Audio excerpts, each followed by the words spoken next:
Hi there guys, so I'm back with another vlog on here today, and I know I do look a bit rough from my haircut to, even my eyes, I haven't been sleeping too well nowadays. But the purpose of this video on here today is I'm going to be talking about, relationships and my sort of experience as well. So I think around a few months ago, sometime in June, I uploaded a video here, and I think I titled it as I Should Have Known. Yeah, so this is basically a part two of that, and the way it goes is the video was talking about how I should have known that a girl that I was talking to at the time sort of wasn't for me, and I should have known that this isn't going to work out. But at that time, what I was discarding was, I didn't know I had sort of a fearful, avoidant attachment style, and that sort of seeped into the relationship as well. Or you could, really call it a situationship, in my case.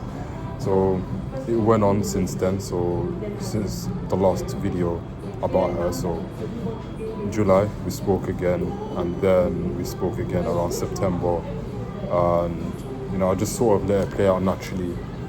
But I wasn't really planning on sort of getting back with her, regardless of how it went.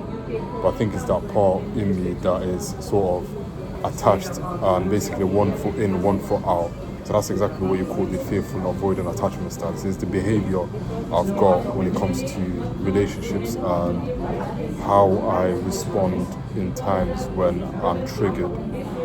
So I watched carefully the last, I'd say, 3-4 days.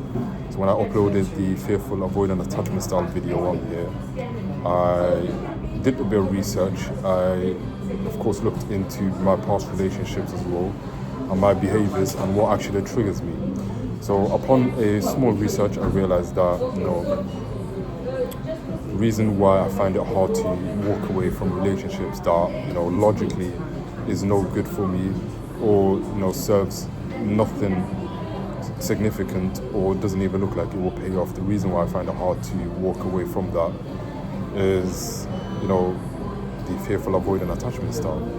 So it's me thinking as if I won't be able to live with first of all, the regret of not having this person around and what it could have been. So it's just all those sort of anxiety echoes in my head. So it's nothing logical. And because I've got a pattern of that, like quite a bit when it comes to, all the relationships and even, a few friendships, any sort of, anything between me and another person, I've got that plays a part somehow to, whatever extent it does. I decided to, of course, try and break that pattern. And I watched a coach online. So I wasn't coached, one-to-one, or, I didn't go to a therapist or any of that within the last few days. So I literally watched it online, and I've come to the realization that the same way that I've been dealing with anxiety and my sort of nervous system sort of flickers, or whenever it's riled up, is the same way that I need to deal with the fearful avoidant attachment style. So it's basically under the same umbrella, and the only way to get past it or try develop a more healthy sort of attachment style is to actually do exposures.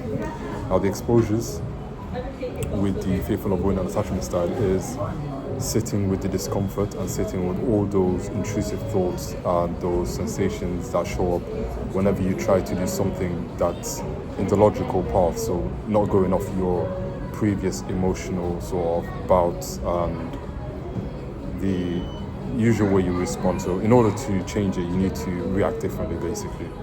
So I first reacted differently by texting this girl that I'm now completely blocked out of my life and ended everything with her. So just to put it out there, so it's all done now.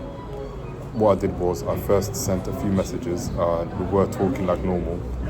And then I realized every time we sort of get back and rekindle whatever it is that we have, it goes smooth. And then comes a awkward silence. And that silence I used to overcompensate before, and I used to think oh, this person is losing interest and it's because of me. So I used to take the whole relationship on my shoulders. Whereas, from her end, things could be from the healthy approach and attachment style, but could completely not be meeting me halfway. So it's not the attachment style from her end, but it's from me. So that's why I was overcompensating, doing the most, as they call it. And the whole time I thought this was my responsibility, and as a role as a man in a relationship, like I have to direct the ship.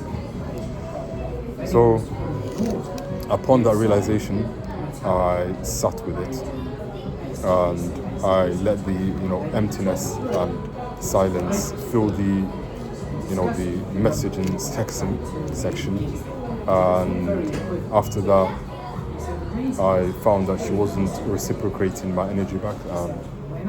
That's when I came to a logical conclusion. Emotionally, what would I have done a week ago or a few weeks ago before I found the pattern of fearful avoidant attachment style that I had?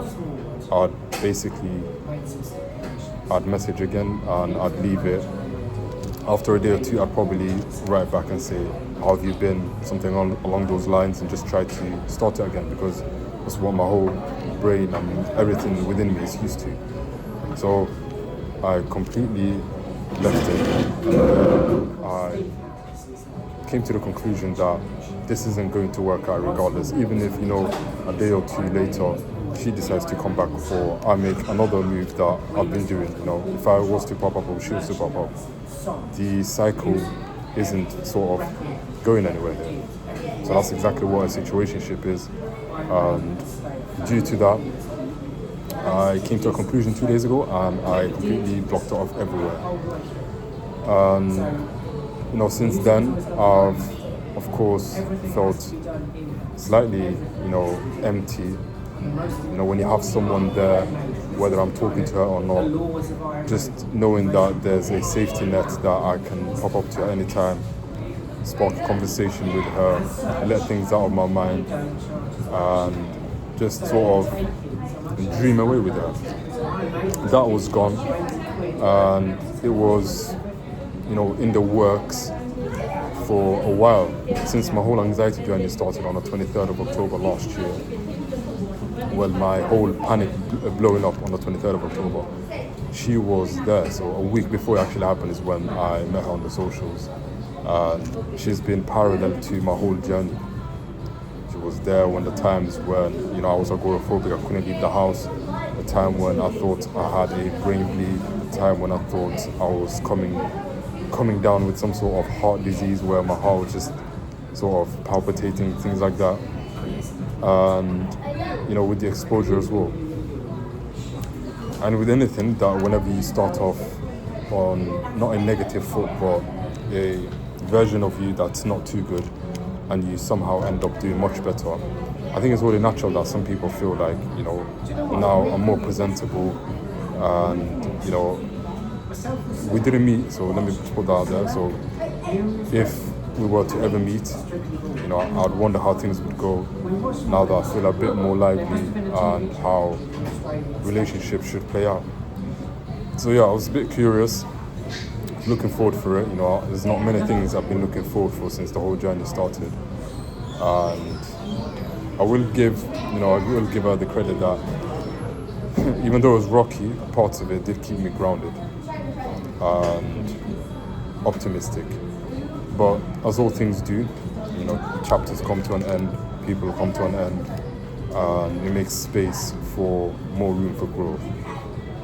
And the biggest sort of growth from here on out for me is, learning more about my triggers when it comes to relationships, and just being more present and not taking any more bullshit, if I can really say that.